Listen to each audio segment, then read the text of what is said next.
So again, the biggest call to action now is press play. It's not, learn more, schedule an appointment. I mean, if you put a play button in a video, people just instinctively will press it. They'll just start watching the video.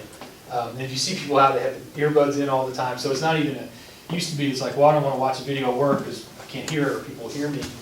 Now it's not even stopping. So really, if you want to get more conversion or engagement, I should say, on your website or on your social media posts, mix in video. Even if it's not a live action video, this is a video that we use in our own agency stuff. Make it a video that's even a slideshow of still photos with some text over them, but something that they can press play and watch.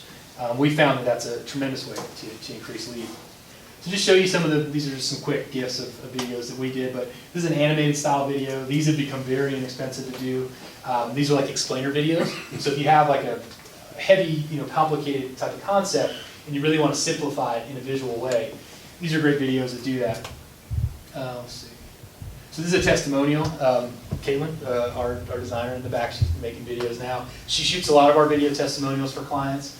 You can see these are very conversational. We intentionally stage them, put a coffee cup in there, and we try to do them not just in like someone's office with a bare wall behind it, but really try to get some scenery and really set the tone for a genuine, authentic testimonial. These are very powerful.